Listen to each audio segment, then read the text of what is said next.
بسم اللہ الرحمن الرحیم۔ پیارے ویورز السلام علیکم۔ بہت پرانے زمانے کی بات ہے، کسی ملک میں ایک بادشاہ حکومت کرتا تھا۔ بڑا جلیل و قدر شہنشاہ تھا۔ بہت بڑی مملکت تھی۔ مملکت کی سرحدیں چاروں سمتوں میں میلوں تک پھیلی ہوئی تھی۔ عالیشان فوج تھی، سینکڑوں ہاتھی گھوڑے اور لاکھوں فوجی، ہر طرح سے تربیت یافتہ۔ کسی پڑوسی راجا کو سر اٹھانے کا حوصلہ نہ تھا۔ خزانہ زر و جواہر سے بھرا ہوا تھا۔ ملک میں خوشحالی تھی۔ بادشاہ منصب مزاج، عادل اور رحم دل، اور رعایا خوش اور مطمئن۔ غرض ہر طرف چین و سکون اور اطمینان تھا۔ بادشاہ کے 3 بیٹے تھے، تینوں بہادر، عقل مند اور معتبر تھے۔ بادشاہ بڑے بیٹے کو ولی عہد مقرر کر چکے تھے۔ فی الحال وہ فوج کا سپہ سالار تھا۔ منجلا بیٹا مفتو علاقے کا گورنر تھا، لیکن چھوٹے بیٹے کو ابھی کوئی ذمہ داری نہیں سونپی گئی تھی۔ باپ کا دلارا، ماں کی آنکھوں کا تارا، بھائیوں کا لاڈلا شہزادہ خاور ابھی تک سب کے ناز و نام کا حقدار بنا بیٹھا تھا۔ اتنے لاڈ پیار نے اسے ضدی اور خودسر بنا دیا تھا۔ جس چیز کی ضد کرنے بیٹھ جاتا، اسے پورا کروا کر ہی دم لیتا۔ جو سودا سر میں سما جاتا، اسے ہر حال میں حاصل کر لیتا۔ یوں تو شہزادوں کے لیے یہ بڑی معمولی سی بات تھی۔ جہاں اس قدر دولت، ثروت، امارت، بادشاہت اور سب سے بڑھ کر لاڈ پیار ہو، ناز و نخرے اٹھانے کے لیے نہ صرف پورا خاندان بلکہ پوری مملکت تیار ہو تو ضد اور خود سری تو ناگزیر ہو ہی جاتی ہے۔ ویسے شہزادے خاور میں کوئی کمی نہ تھی۔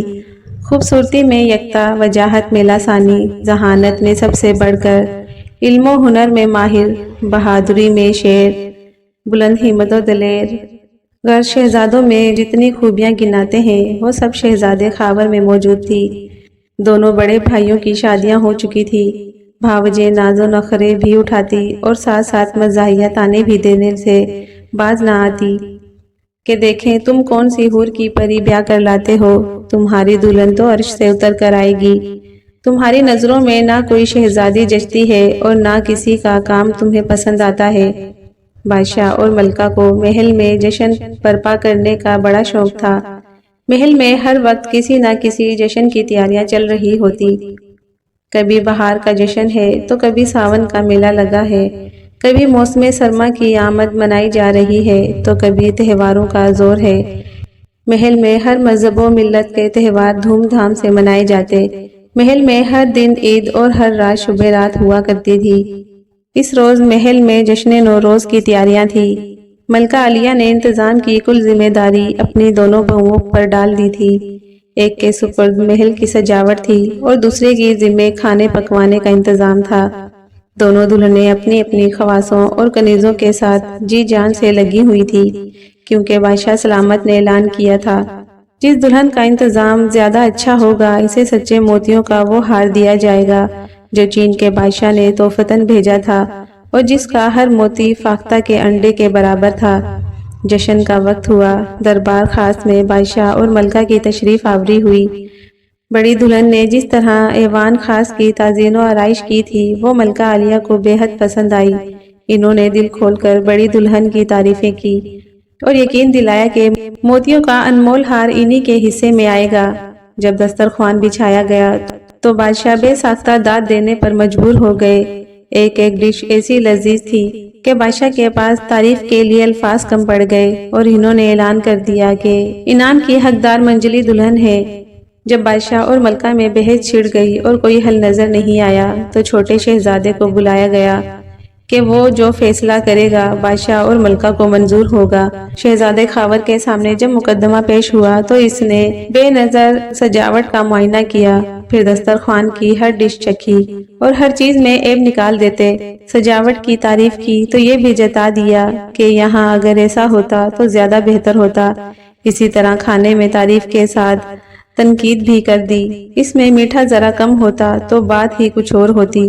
بادشاہ اور ملکہ کو شہزادے کی بات میں وزن نظر آیا۔ انہوں نے فیصلہ کیا کہ وہ نایاب موتیوں کا ہار اس مرتبہ کسی کو نہیں دیا جائے گا، اس کے بجائے دونوں دلہنوں کو ہیرے کے ہار تحفتاً انعام کے طور پر دیے گئے۔ ہیروں کے ہار کی شہزادیوں کے پاس کوئی کمی نہیں تھی۔ ان کی نظر تو موتیوں کے اس ہار پر تھی جو بے مثال تھا۔ دونوں بھاوجیں جل بھن کر کوئلہ ہو گئی۔ یہ سب چھوٹے شہزادے کی وجہ سے ہوا تھا۔ انہوں نے دیور کو خوب تانے دیے۔ بڑی بھابھی بولی، اب یہ لے کے آئیں گے نارنگی بادشاہ زادی جو بے عیب ہوگی، تب ہم دیکھیں گے وہ کیا کرتی ہے۔ شہزادے خاور نے پوچھا، یہ نارنگی بادشاہ زادی کون ہے؟ منجلی بھابھی بولی، ہمیں کیا پتا، سنا ہے بڑی حسین و جمیل ہے، اس جیسی تو کوئی پیدا ہی نہیں ہوئی۔ شہزادے نے پوچھا، وہ کہاں رہتی ہے؟ بڑی بھابھی جلی بھنی بیٹھی تھی، بولی، ہمیں کیا معلوم، ایسی ہی بے عیب کی چاہت ہے تو خود ہی تلاش کر لو۔ اب تو شہزادے پر ضد سوار ہو گئی، شادی کروں گا تو نارنگی بادشاہ زادی سے، ورنہ ساری عمر کنوارا رہوں گا۔ جب تک نارنگی بادشاہ زادی کا پتہ نہیں معلوم ہوگا میں کھانا نہیں کھاؤں گا۔ سارے محل میں ہنگامہ ہو گیا کہ شہزادے نے ضد میں آ کر کھانا پینا چھوڑ دیا ہے، وہ بھی ایک ایسی ضد کے لیے جس کا کوئی وجود ہی نہیں ہے۔ بادشاہ اور ملکہ کو خبر ہوئی تو دونوں پریشان ہو گئے۔ معلوم کروایا کہ یہ شوشہ چھوڑا کس نے تھا، تو دونوں دلہنوں کا نام آیا۔ ان کے شوہروں نے انہیں ڈانٹ لگائی، ساس سسر الگ ناراض، دونوں بات منہ سے نکال کر شرمندہ ہو گئی۔ بھتیرا دیور کو سمجھایا کہ بھیا ایسی کوئی شہزادی نہیں ہے، ہم نے یوں ہی سنی سنائی کہہ دی تھی، لیکن شہزادہ خاور ٹس سے مس نہیں ہوا۔ کوئی بات ہوا میں نہیں ہوتی، جب نام لیا جاتا ہے تو کہیں نہ کہیں کوئی ضرور ہوگی۔ اب تو جب تک نارنگی بادشاہ زادی کی تلاش کر کے نہ آؤں گا چین سے نہیں بیٹھوں گا۔ خیر ماں باپ کے کہنے سننے سے کھانا تو کھایا، لیکن ساتھ ہی یہ قسم بھی کھائی کہ جب تک نارنگی بادشاہ زادی کی خبر نہ مل جائے گی میں محل میں واپس نہیں آؤں گا۔ ماں باپ نے پیار سے سمجھایا، بھائیوں نے ڈانٹ ڈپٹ کی، بھابھیوں نے معافی مانگی، یار دوستوں نے ضد کے نتائج سے آگاہ کیا، لیکن شہزادے کے سر پر تو جیسے بھوت سوار تھا۔ رختے سفر باندھا، گھوڑے کی زین کو شرفیوں سے لبریز کیا اور تن تنہا نکل کھڑا ہوا۔ شہروں شہر ملکوں ملکوں گھومتا پھرا، ہر جگہ 2-4 روز قیام کرتا، لوگوں سے سنگن لیتا، لیکن کہیں نارنگی بادشاہ زادی کا نام سننے کو نہیں ملا۔ اسی دھن میں بیٹھا تھا کہ ایک دن جنگل میں شام ہو گئی۔ دور دور بستی کے آثار نہیں تھے، ناچار کوئی ایسی جگہ تلاش کرنے لگا جہاں رات گزار سکے۔ چلتے چلتے گھنے جنگل میں داخل ہو گیا۔ چاروں طرف طرح طرح کے جانوروں کے بولنے کی آوازیں سن کر دل دہلا جا رہا تھا۔ کہیں لکڑ بگ کہے لگاتا، کہیں شیر دہاڑتا، کہیں سانپ سرسراتے، کہیں الو چیختے۔ شہزادہ اللہ کا نام لے کر چلا جا رہا تھا کہ دور درختوں کے جھنڈ کے درمیان روشنی نظر آئی۔ شہزادے کو امید کی کرن دکھائی دی۔ آگے بڑھا تو دیکھا ایک جھونپڑی میں ایک فقیر صاحب آنکھیں بند کیے عبادت میں مصروف ہے۔ ایک ببر شیر ان کی خدمت میں سر جھکائے بیٹھا ہے۔ شہزادہ جھونپڑی میں داخل ہوا تو شیر اٹھ کر باہر چلا گیا اور دروازے پر بیٹھ گیا۔ شہزادہ فقیر صاحب کی خدمت میں دست بستہ بیٹھ گیا۔ تمام رات یوں ہی گزر گئی۔ تھکا ہارا شہزادہ مٹی کی دیوار سے ٹیک لگا کر نہ جانے کب سو گیا۔ صبح آنکھ کھلی تو دیکھا فقیر صاحب نماز پڑھ رہے تھے۔ شہزادہ ہڑبڑا کر اٹھا، باہر نکلا تو دیکھا پاس ہی صاف پانی کا جھرنا بہہ رہا تھا۔ شہزادے نے بھی وضو کیا اور فقیر صاحب کے پیچھے نماز پڑھنے کے لیے کھڑا ہو گیا۔ سلام پھیر کر فقیر صاحب پھر تسبیح پڑھنے میں مصروف ہو گئے۔ شہزادہ بھی وہی بیٹھا رہا۔ اتنے میں کیا دیکھتا ہے، وہی رات والا شیر منہ میں کچھ جنگلی پھل لیے آیا اور فقیر صاحب کے سامنے رکھ دیے۔ پھر پانی کا ڈول منہ میں دبا کر لے گیا اور جھرنے سے ٹھنڈا میٹھا پانی بھر لایا۔ فقیر صاحب نے آنکھیں کھولی اور مسکرا کر شیر کے سر پر ہاتھ پھیرا اور کہا، جاؤ اب تم بھی کچھ کھا پی آؤ۔ شیر نے سر جھکایا اور جھونپڑی سے باہر نکل گیا۔ پھر فقیر صاحب نے شہزادے سے کہا، میاں آؤ، بسم اللہ کرو۔ شہزادے نے حکم کی تعمیل کی اور اٹھ کر ان کے سامنے آ بیٹھا۔ سیب کے برابر سائز کے 4 پھل تھے۔ فقیر صاحب نے 2 پھل شہزادے کو دیے اور 2 خود کھائے۔ اسے شیریں اور خوش ذائقہ پھل شہزادے نے اپنی زندگی میں نہیں کھائے تھے۔ پھل کھا کر فقیر صاحب نے پانی پیا، اللہ کا شکر ادا کیا اور شہزادے سے پوچھا، ہاں میاں اب تم بتاؤ کیوں در بدر ہو، راج پاٹ چھوڑ کر کیوں بھٹک رہے ہو؟ شہزادے نے دست بادستہ عرض کی، حضور آپ تو سب جانتے ہیں، آج تک جو بھی ٹھان لیا ہے اسے پورا کیا ہے۔ اب کہ آپ عزت رکھ لیجئے۔ فقیر صاحب نے چند منٹ آنکھیں بند کی، پھر گھبرا کر آنکھیں کھول دی۔ میاں یہ بچپنا چھوڑ دو، بادشاہ کے بیٹے ہو، سختیوں کے عادی نہیں ہو، ضد چھوڑو اور ہنسی خوشی واپس جاؤ، تمہارے والدین تمہارے لیے پریشان ہیں۔ شہزادے نے کہا، حضور بادشاہ کا بیٹا ہوں، زبان کا پکا ہوں، جو منہ سے نکل گیا وہ نکل گیا، اب تو نارنگی بادشاہ زادی کو لے کر ہی محل میں قدم رکھوں گا، ورنہ آپ کی خدمت میں زندگی گزار دوں گا۔ فقیر صاحب مسکرائے، بہت ضدی ہو، جانتے بھی ہو کہ نارنگی بادشاہ زادی کون ہے اور اس کا یہ نام کیوں پڑا ہے؟ شہزادے نے کہا، میں کچھ نہیں جانتا، صرف یہ جانتا ہوں کہ میں اسے حاصل کر کے رہوں گا۔ فقیر صاحب نے کہا، سنو، نارنگی بادشاہ زادی ایک عظیم عالی شان بادشاہ کی نہایت ہی حسین و جمیل بیٹی تھی۔ ایک مرتبہ شہزادی اپنی سہیلیوں کے ساتھ محل کے جھروکے سے سانپ کا تماشا دیکھ رہی تھی کہ ناگہاں سپیرے کی نظر شہزادی پر پڑی اور وہ ہزار جاں سے اس پر عاشق ہو گیا۔ سپیرا شہزادی کے عشق میں اس قدر بے حواس ہوا کہ اپنی اوقات بھول گیا اور بادشاہ کے دربار میں شہزادی کا ہاتھ مانگنے پہنچ گیا۔ بادشاہ نے ایک غریب سپیرے کے منہ سے اکلوتی لاڈلی شہزادی کے رشتے کی بات سنی تو غصے سے بے قابو ہو گئے اور سخت بے عزتی کر کے سپیرے کو دربار سے باہر پھینکوا دیا۔ سپیرا جادوگر بھی تھا، اس نے بادشاہ سے اپنی بے عزتی کا بدلہ لینے کی ٹھانی۔ اس نے شہزادی کو جادو کے زور سے چڑیا بنا دیا اور اس کے 3 حصے کر کے 3 نارنگیوں میں قید کر دیا، ایک میں شہزادی کا جسم چڑیا کی شکل میں، ایک میں اس کی عقل اور ایک میں اس کی جان۔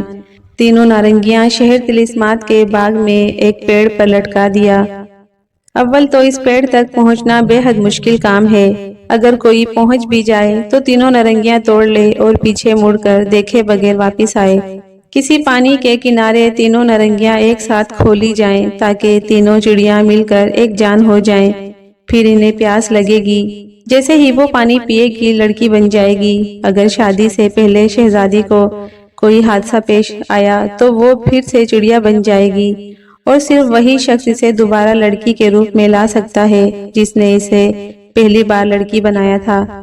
حادثے کے بعد اگر 15 دن کے اندر وہ دوبارہ لڑکی نہ بن سکی تو پھر 3 حصے ہو کر نارنگیوں میں قید ہو جائے گی۔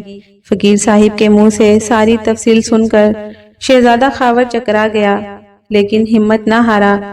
اس نے کہا، حضور اب جو بھی ہو، ناکام لوٹنا تو میری سرشت میں نہیں ہے، کہہ کر آیا ہوں کہ نارنگی بادشاہ زادی کو لے کر ہی آؤں گا، اب اگر خالی ہاتھ تنہا لوٹا تو میری محل میں بڑی بے عزتی ہو جائے گی، بھاوجیں الگ تانے دے دے کر ناک میں دم کر دیں گی، آپ بس مجھے باغ طلسمات کا پتہ بتا دیجئے اور کوئی ایسی چیز دیجئے جو مصیبت میں میری مدد کرے۔ فقیر صاحب نے شہزادے کو اپنے خادم شیر کا ایک بال دیا اور کہا، اسے اپنے پاس سنبھال کر رکھو، جب کوئی ایسی مصیبت سامنے آئے جس سے نکلنا تمہیں ناممکن دکھائی دے تو اس بال کو اپنے سیدھے ہاتھ کی چٹکی میں پکڑ کر سر سے بلند کرنا، مصیبتیں خود بخود تم سے دور ہو جائیں گی۔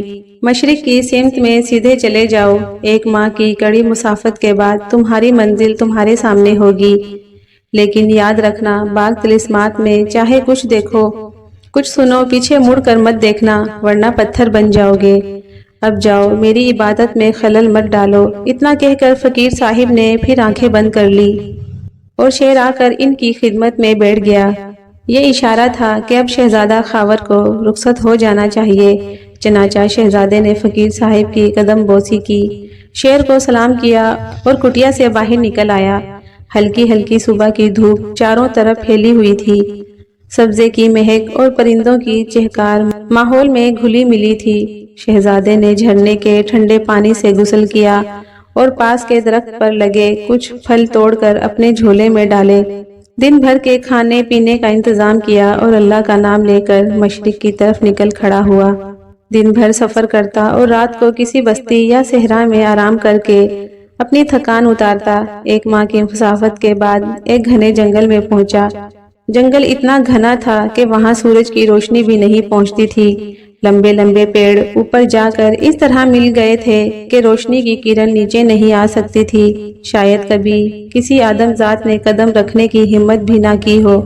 کئی دن اسی اندھیرے جنگل میں جھاڑیوں کو ہٹاتا راستہ بناتا بالآخر ایک عظیم عالیشان باغ کے دروازے پر جا پہنچا۔ باغ کیا تھا؟ ایک طلسمی جال تھا۔ زمرد کے درخت، یاقوت اور نیلم کے پھول، ہیرے کی کلیاں، گھاس پر اوس کی جگہ، آبدار موتیوں کا فرش بچھا ہوا، فواروں سے گلاب اور کیوڑا ابلتا ہوا۔ راستے میں سونے کی زنجیروں کا جال سا بچھا تھا۔ شہزادہ دیکھتے ہی سمجھ گیا کہ یہی باغ طلسمات ہے۔ منزل سامنے تھی لیکن خطروں سے بھری تھی۔ شام اتر آئی تھی۔ شہزادے نے طے کیا کہ وہ اگلی صبح کو ہی باغ میں قدم رکھے گا۔ رات کو وہاں جانا مناسب نہ ہوگا۔ رات تو یوں ہی ایسے میں اپنے ساتھ ہزاروں طرح کے خوف اور وسوسے لے کر آتی ہے۔ ایک عجیب بات یہ تھی کہ اتنے گھنے جنگل میں شہزادے کو ایک بھی جنگلی جانور نہیں ملا تھا۔ یہ بھی شاید جادوگر کے سحر کا اثر ہو۔ گر شہزادے نے ایک درخت کے نیچے زمین صاف کی اور چادر بچھا کر لیٹ گیا۔ دل پر ایک عجیب سا خوف طاری تھا۔ نیند کا دور دور پتہ نہ تھا۔ ساری رات کروٹیں لیتے گزر گئی۔ پتا بھی کڑکڑاتا تو یوں لگتا گویا قیامت آ گئی ہو۔ اسی کشمکش میں صبح ہو گئی۔ شہزادے کے تھیلے میں کچھ باسی پھل پڑے تھے جو جنگل میں داخل ہونے سے پہلے ایک بستی سے خریدے تھے۔ وہی کھا کر پانی پیا اور اللہ کا شکر ادا کیا اور اللہ کا نام لے کر باغ میں داخل ہو گیا۔ باغ کے دروازے کو ہاتھ لگایا تو چنگاریاں نکلنے لگی۔ ان سے بچ کر آگے بڑھا تو سونے کی زنجیریں سنہرے سانپوں میں بدل گئی۔ تھوڑی دیر تک تو ان سے بچ کر چلا، آخر وہ زنجیریں پاؤں میں اس طرح لپٹ گئی کہ قدم اٹھانا مشکل ہو گیا۔ آزادی کی کوئی صورت نظر نہیں آئی تو فقیر صاحب کا دیا ہوا شیر کا بال نکالا اور چٹکی میں پکڑ کر سر سے بلند کیا۔ ساری زنجیریں خود بخود ٹوٹ گئی۔ کچھ اور آگے بڑھا تو طرح طرح کی پرہول آوازوں سے باغ گونجنے لگا۔ شہزادہ خاور بلند آواز سے کلمہ پڑھتا ہوا آگے بڑھتا رہا۔ کہیں زمین پر بکھرے ہوئے موتیوں پر پاؤں پڑ جاتا تو وہ کیڑے مکوڑوں میں بدل جاتے اور اس کے پاؤں میں چمٹ جاتے۔ بامشکل ان سب سے بچتا بچاتا باغ کے وسط میں پہنچا۔ کیا دیکھتا ہے، ایک بڑے سے گول حوض کے بیچ میں ایک نارنگی کا درخت لگا ہے جس میں 3 نارنگیاں لٹک رہی تھی۔ گل مراد سامنے تھا۔ شہزادے نے بالجھجک قدم آگے بڑھائے لیکن فواروں سے ابلتا ہوا گلاب اور کیوڑے کا پانی چنگاریوں میں بدل گیا اور حوض کا پانی آگ کے بھڑکتے ہوئے شعلوں میں بدل گیا۔ شہزادہ گھبرا کر پیچھے ہٹا۔ ناچار شیر کا بال نکال کر سر سے بلند کیا۔ چنگاریاں پانی بن گئی اور آگ کے شعلے ٹھنڈے پڑ گئے۔ شہزادہ خاور آگے بڑھا اور بسم اللہ کہہ کر نارنگیاں توڑنی شروع کی۔ نارنگیوں پر ہاتھ ڈالنا تھا کہ سارا باغ اژدھوں کے پھنکار کی آواز سے گونجنے لگا۔ درختوں کی ہر شاخ سانپوں کی پھنوں میں بدل گئی۔ اس کے ساتھ پکڑ لو باندھ لو جانے نہ پائے کی آواز کان پھاڑے دے رہی تھی۔ لیکن شہزادے نے کلمہ پڑھتے ہوئے دل کو مضبوط کیے ہوئے مڑے بغیر تینوں نارنگیاں توڑ لی اور پلٹ کر واپس بھاگا۔ آوازیں پیچھا کرتی رہی لیکن شہزادہ گونگا بہرا بن گیا اور باغ کے دروازے کے باہر پہنچ کر ہی دم لیا۔ اچانک جنگل چڑیوں کی چہکہار سے گونجنے لگا۔ شہزادے کے حواس درست ہوئے اور اس نے تینوں نارنگیوں کو سنبھال کر اپنے جھولے میں رکھا اور جھولا کمر سے باندھ کر واپسی کے لیے گھوڑے کو ایڑ لگائی تاکہ جلد سے جلد جنگل سے باہر نکل جائے۔ کہیں ایسا نہ ہو کہ کوئی مصیبت گلے پڑ جائے۔ واپسی کا سفر سیدھا اور آسان تھا۔ 1 ماہ کے اندر شہزادہ اپنی مملکت میں داخل ہو گیا۔ اب اسے اطمینان تھا کہ ہر مصیبت سے بچ کر نکل چکا ہے۔ اپنا ملک پھر اپنا ملک ہوتا ہے۔ اب شہزادے کو کوئی خطرہ نہیں تھا۔ اس نے سوچا کافی لمبا عرصہ گزر چکا ہے۔ نارنگیوں میں بند جانور بھی پیاسے ہوں گے۔ اب شہزادی کو قید سے نجات دلوا دینی چاہیے۔ سامنے ہی ایک جھرنا بہہ رہا تھا۔ اس کے کنارے ایک بڑا سا سایہ دار درخت تھا۔ شہزادے نے بسم اللہ کر کے تینوں نارنگیاں کھول دی۔ چھوٹی چھوٹی 3 سفید چڑیاں نکلی اور مل کر ایک نسبتاً بڑی چڑیا بن گئی۔ چڑیا بولی پانی پانی۔ شہزادے نے فوراً ہاتھ کے کٹورے میں جھیل سے پانی بھر کر چڑیا کو پیش کیا۔ پانی پینا تھا کہ چڑیا ایک نہایت ہی حسین و جمیل لڑکی میں تبدیل ہو گئی۔ شہزادی نے کہا شہزادے تمہارا بہت شکریہ۔ تم نے مجھے ایک لمبی تکلیف دہ قید سے آزادی دلائی۔ شہزادہ تو ایسا لاسانی حسن دیکھ کر جیسے بت میں بدل گیا ہو، بڑی دیر تک تو اس کے منہ سے بات تک نہیں نکلی۔ شہزادی نے اس کا کندھا ہلایا۔ شہزادے کہاں کھو گئے؟ مجھے فوراً محل لے چلیے، کہیں میں کسی اور مصیبت میں نہ پڑ جاؤں۔ شہزادہ جیسے ہوش میں آ گیا۔ شہزادی تم واقعی بے حد حسین ہو، تمہیں دیکھ کر محسوس ہو رہا ہے کہ میں نے 6 ماہ تک تمہاری تلاش میں جو مصیبتیں جھیلی وہ تمہارے حسن کے آگے کچھ بھی نہیں تھی، لیکن میں تمہیں اس طرح نہیں لے جا سکتا۔ محل یہاں سے بہت دور ہے اور تم نے مناسب لباس بھی نہیں پہن رکھا ہے۔ میں ابھی تمہارے لیے کسی سواری کا انتظام کرتا ہوں، پھر تمہیں لے جاؤں گا۔ میری بھابھیوں کی تو تمہیں دیکھ کر بولتی ہی بند ہو جائے گی۔ تم اتنی دیر اس پیڑ کی شاخ پر پتوں میں چھپ کر بیٹھ جاؤ، میں ابھی گیا اور ابھی آیا۔ شہزادے خاور نے شہزادی کو پیڑ پر چڑھانے میں مدد کی اور خود کسی سواری کی تلاش میں نکل کھڑا ہوا۔ شومی قسمت اسی وقت وہاں ایک کمہارن اپنا گھڑا لے کر پانی بھرنے آئی۔ اس نے پانی میں نارنگی شہزادی کا عکس دیکھا تو دھوکا کھا گئی۔ بڑے ناز سے بولی، اوفو، میں اس قدر حسین ہوں، لوگ یوں ہی مجھے کالی موٹی کہہ کر چڑھاتے ہیں۔ میرا اصلی روپ تو کسی نے دیکھا ہی نہیں ہے، اصلی روپ تو اس پانی میں نظر آ رہا ہے۔ بھولی بھالی شہزادی اوپر سے بولی، بہن یہ تمہارا روپ نہیں، میری پرچھائی ہے۔ کمہارن نے اوپر نظر کی تو آنکھیں خیر ہو گئی۔ تو کون ہے؟ جن ہے یا پری ہے؟ اور یہاں کیوں بیٹھی ہے؟ شہزادی نے کہا، نہیں بہن، میں جن یا پری نہیں ہوں، میں بھی تمہاری طرح آدم ذات ہوں۔ میں شہزادی ہوں جسے ایک جادوگر نے قید کر رکھا تھا۔ شہزادے خاور نے مجھے ابھی رہائی دلوائی ہے۔ اب شہزادے میرے لیے سواری کا انتظام کرنے گئے ہیں تاکہ مجھے محل لے جائیں۔ کمہارن بولی، تو اوپر کیوں بیٹھی ہو؟ نیچے آؤ، 2 گھڑی باتیں کریں گے، اتنے میں تمہارا شہزادہ آ جائے گا۔ معصوم شہزادی پیڑ سے نیچے اتر آئی اور مکار کمہارن نے دھوکے سے اسے پانی میں دھکا دے دیا۔ پانی میں گرنا تھا کہ شہزادی پھر سے چڑیا بن کر اڑ گئی۔ ہرافا کمہارن درخت پر چڑھ کر اسی جگہ بیٹھ گئی جہاں شہزادی بیٹھی ہوئی تھی۔ اتنے میں شہزادہ خاور سواری لے کر آ گیا اور آواز دی، شہزادی نیچے آ جائیے، سواری آ گئی ہے۔ کمہارن دھم سے نیچے کود آئی۔ شہزادہ تو اسے دیکھ کر حیران رہ گیا، کہاں وہ نازک ندام حسینہ اور کہاں یہ کالی موٹی بھینس جیسی لڑکی، موٹے موٹے اودے رنگ کے ہونٹ، پکوڑا سی ناک، چھوٹی چھوٹی آڑی ترچھی آنکھیں، بھدے موٹے پاؤں ہاتھ۔ شہزادہ چکرا کر رہ گیا۔ شہزادی کہاں ہے اور تم کون ہو؟ اس نے رپٹ کر پوچھا۔ کمہارن نے فوراً آنکھوں میں مگرمچھ کے آنسو بھر کر کہا، شہزادے تم اتنی جلدی اپنی شہزادی کو بھول گئے، میں ہی تو وہ شہزادی ہوں جسے تم نے جادوگر کے قبضے سے رہائی دلوائی تھی۔ شہزادہ الجھ کر بولا، یہ تمہاری صورت کو کیا ہوا؟ کمہارن بولی، میں کیا کروں، تمہارے شہر کی ہوا ہی ایسی ہے۔ ہوا لگنی تھی کہ میرا رنگ روپ جل گیا اور بدن پھول گیا۔ شہزادہ بڑے چکر میں پھنس گیا، کرے تو کیا کرے۔ سواری لینے جا رہا تھا کہ راستے میں اسے اپنا خادم مل گیا تھا۔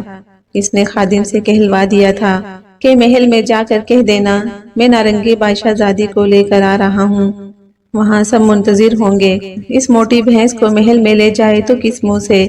لوگ ہنسی اڑائیں گے اور بھاوجیں تو ناطاقہ بند کر دیں گی۔ آخر شہزادے نے طے کیا کہ اسے بادشاہ کے محل میں جانے کے بجائے اپنے شکار محل میں لے جائے گا اور پھر سوچے گا کیا کرنا ہے۔ اس نے ایسا ہی کیا۔ شہزادی بنی کمہارن کو شکار محل میں پہنچایا اور تاکید کی کہ خبردار کسی کنیز کے سامنے بھی نہ آئے، کمرہ بند کر کے بیٹھے ورنہ یہ شادی نہیں ہوگی۔ کمہارن تو ہر حال میں شہزادے کی ملکہ بننا چاہتی تھی۔ اس نے وعدہ کیا کہ کسی کو اپنی جھلک نہیں دکھائے گی۔ وہاں سے شہزادہ اپنے والد کے محل پہنچا۔ اسے اتنا عرصہ بعد دیکھ کر ماں باپ کے دلوں کو ٹھنڈک ملی، بھائی بھاوجیں خوش ہو گئے۔ بھاوجیں نارنگی بادشاہ زادی کے دیکھنے کی اشتیاق میں مری جا رہی تھی۔ شہزادے کو اکیلے دیکھ کر 50 سوال کر ڈالے، شہزادی کہاں ہے؟ اسے ساتھ کیوں نہیں لائے؟ کہاں چھپائے ہو؟ شہزادے نے بہانہ کیا، بھابھی دراصل نارنگی بادشاہ زادی ایک جادوگر کی قید میں تھی، اس نے اس سحر کو توڑا ہے۔ اس سحر کو توڑنے کی شرط یہ ہے کہ ہماری شادی کے 1 ماہ بعد تک شہزادی کسی کے سامنے نہ آئے اور نہ ہی شادی سے پہلے اسے کوئی دیکھے ورنہ وہ پھر سے سحر میں گرفتار ہو جائے گی۔ اب آپ لوگ شادی کی تیاریاں کیجیے تاکہ جلدی سے جلدی نارنگی شہزادی کو دیکھ سکیں۔ بھاوجوں کے اشتیاق پر اوس سی پڑ گئی۔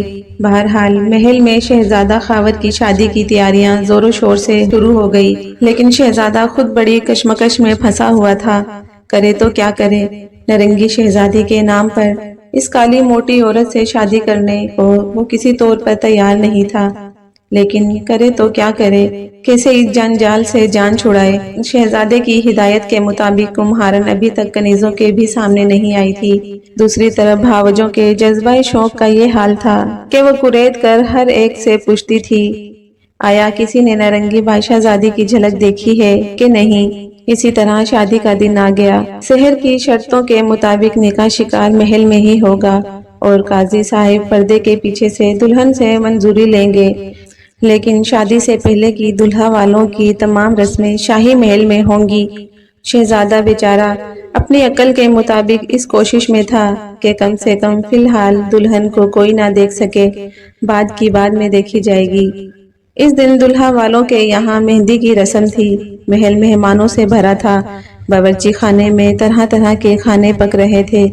بھاوجوں نے شہزادے خاور کی چھوٹی انگلی پر مہندی لگائی اور بھاری نیک وصول کیا۔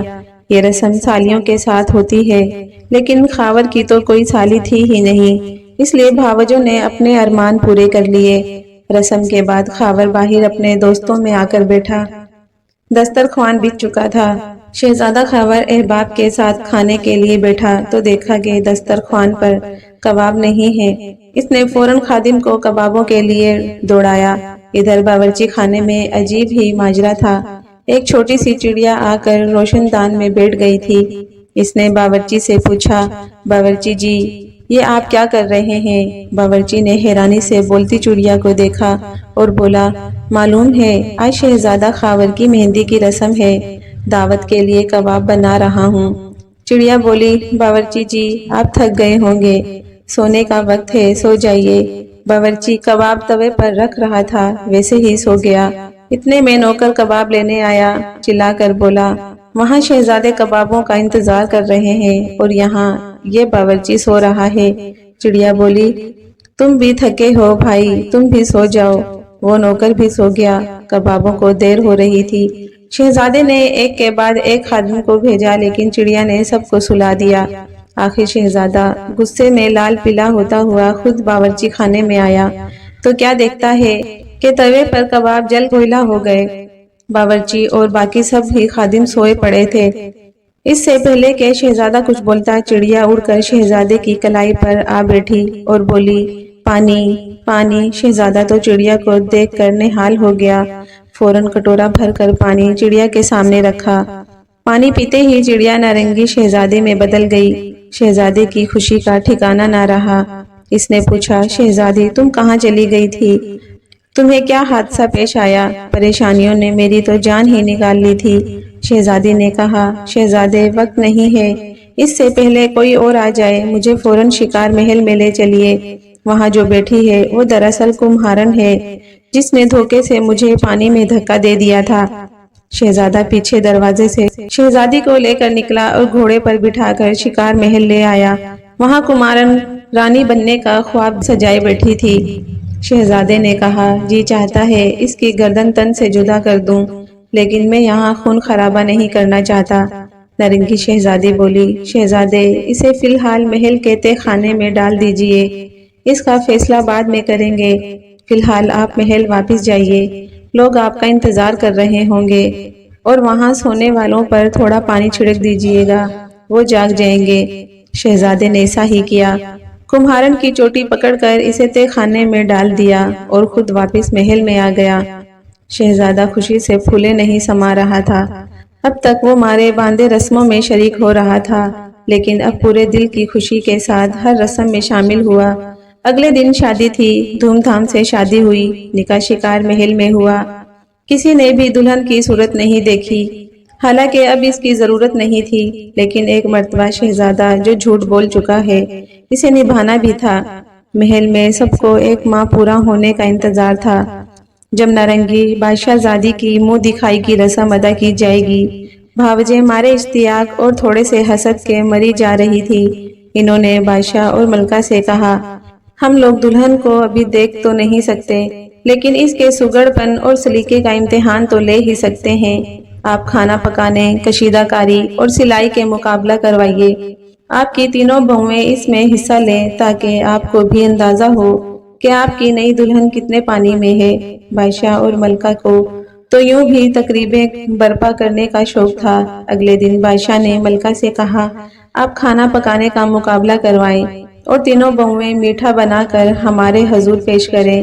ہم فیصلہ کریں گے کہ سب سے اچھی مٹھائی کس نے بنائی ہے۔ بادشاہ کو میٹھے کا بہت شوق تھا، چنانچہ تینوں بہوؤں کے پاس بادشاہ کا پیغام پہنچایا گیا۔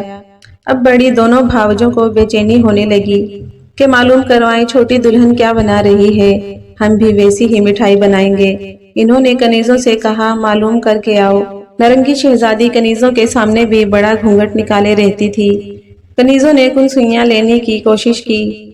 دلہن بیگم، آپ کون سی مٹھائی بنائیں گی؟ شہزادی نے کہا، میں تو کریلے کی برفی بناؤں گی، ہمارے ہاں تو وہاں کھائی جاتی ہے۔ کنیزوں نے آ کر دونوں بڑی بھاوجوں کو رپورٹ دی۔ ہرس کے مارے دونوں بولی، ہم بھی کریلے کی مٹھائی بنائیں گے اور ایسی بنائیں گے کہ چھوٹی دلہن مقابلہ ہار جائے گی۔ دونوں اپنی اپنی کنیزوں کے ساتھ کریلوں پر بل پڑی، ڈھیروں میوے، زعفران کے بڑے ڈال دیے، لیکن کریلا تو کریلا ہی رہا، کڑواہٹ کہاں جاتی۔ دوسری طرف نارنگی شہزادی نے بادام کی بے حد خوش ذائقہ اور خوبصورت مٹھائی تیار کی۔ مٹھائی کو مور کی شکل میں ڈالا، کھانے کے رنگوں اور سونے چاندی کے ورقوں سے سجایا اور بادشاہ کی خدمت میں پیش کرا دیا۔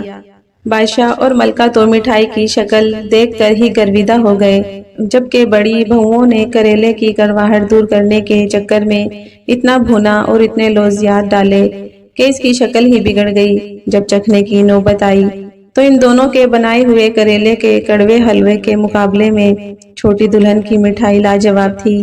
بادشاہ اور ملکہ دونوں نے چھوٹی دلہن کو انعام بھجوائے۔ دونوں بڑی بہویں اور جل گئی، کتنی چالاک ہے، ہمیں دھوکے میں رکھا اور خود انعام جیت لیا۔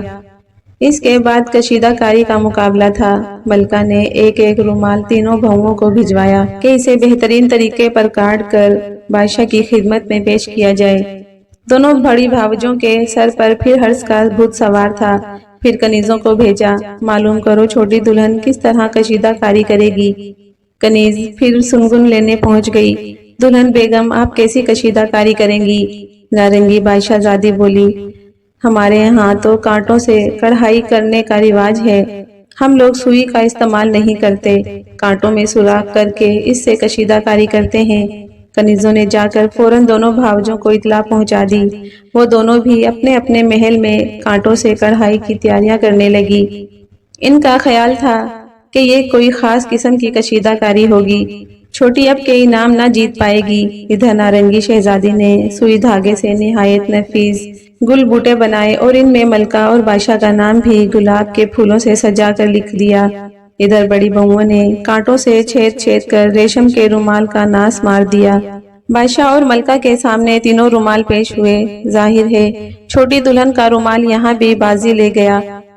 ملکہ کو حیرت ہوئی کہ ان کی بڑی بہویں بھی کافی سگڑ تھی۔ پھر اب کیا ہو گیا؟ انہیں کیا پتا تھا کہ ہرس و ہوس نے ان کی عقل پر پردہ ڈال دیا تھا۔ وہ اپنے پیروں پر خود ہی کلہاڑی مار رہی ہیں۔ چھوٹی دلہن کی چالاکی اور اپنی بیوقوفی پر جھک کر بیٹھی رہی۔ برسات کا موسم تھا، محل میں ساون کا میلہ ہونے والا تھا۔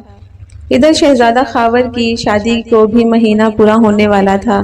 ملکہ نے کہلوایا کہ ساون کے جشن کے دن چھوٹی دلہن کی منہ دکھائی کی جائے گی، لیکن پہلے سلائی کا مقابلہ ہوگا۔ تینوں بہویں اپنی ڈیزائن کیے اور سلے ہوئے لباس پہن کر جشن میں آئیں گی۔ یہ آخری مقابلہ ہوگا، جس کے بعد نایاب موتیوں کا ہار کسی ایک بہو کو انعام میں دیا جائے گا۔ تینوں شہزادیوں کے محل میں گویا بوتیک کھل گئی۔ بہترین کپڑے اور بہترین کاریگری کا مظاہرہ کرنے کے لیے تینوں تیاری میں لگی ہوئی تھی۔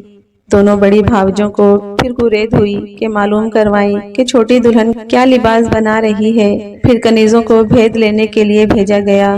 ان کی تفتیش کے جواب میں چھوٹی دلہن نے رازداری سے بتایا، کسی سے کہنا مت، میں تو ایک انوکھا لباس تیار کر رہی ہوں، ہمارے ہاں تقریبوں کے موقع پر کاغذوں کا لباس پہنا جاتا ہے۔ میں تو رنگ برنگے کاغذوں کا بڑا خوبصورت لباس تیار کروں گی۔ بڑی بھاوجوں کو اطلاع دے دی۔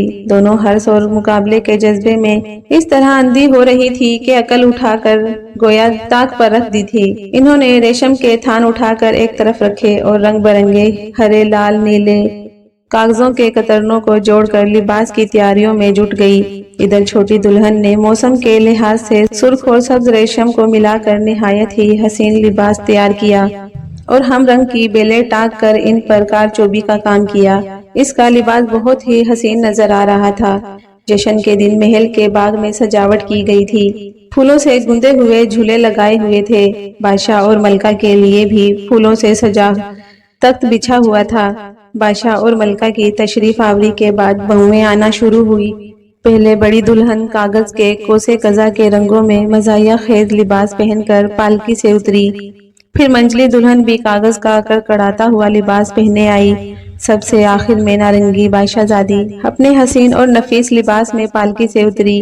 اس کے حسن کے سامنے چاند سورج بھی پھیکے پڑ رہے تھے۔ ملکہ اور بادشاہ نے پہلی مرتبہ اپنی چھوٹی بہو کو دیکھا تھا۔ دونوں نہال ہو گئے۔ ملکہ نے بڑھ کر گلے سے لگایا اور بادشاہ نے نایاب موتیوں کا ہار چھوٹی دلہن کے گلے میں ڈال دیا۔ وہ نارنگی شہزادی کے حسن کے ساتھ سلیقے کے بھی قائل ہو گئے تھے۔ دونوں بڑی بہویں دل ہی دل میں کڑ رہی تھی کہ وہ کیوں اپنی کنیزوں کی باتوں میں آ گئی۔ اسی وقت بارش شروع ہو گئی۔ ان دونوں کے کاغذی لباس ان کے جسم سے چپک کر پھٹنے لگے۔ دونوں فوراً اپنے محل میں بھاگ گئی اور قاعدے کا لباس پہن کر واپس آئی۔ نارنگی شہزادی نے بڑی بھابھیوں کو ادب سے سلام کیا اور کہا، آپ دونوں میری بڑی ہیں، میں ہمیشہ آپ کا احترام کروں گی۔ آپ کو مجھ سے حرص کرنے کی کیا ضرورت تھی؟ آپ تو خود ہی صورت اور سیرت میں یکتا ہیں اور مجھ سے بہتر ہیں۔ یاد رکھیے، حرص و ہوس ہمیشہ انسان کو شرمندہ کرتی ہے۔ اس ہار پر ہم تینوں کا برابر حق ہے۔ نارنگی شہزادی نے شہزادے خاور سے کہہ کر اس ہار کو توڑوا کر ہیرے اور یاقوت سے 3 ہار بنوائے اور اپنی دونوں بڑی بھابھیوں کو ایک ایک ہار پیش کر دیا۔ ان دونوں کے دل سے تمام بغض و کینہ دھل گئے اور ہنسی خوشی مل جل کر رہنے لگی۔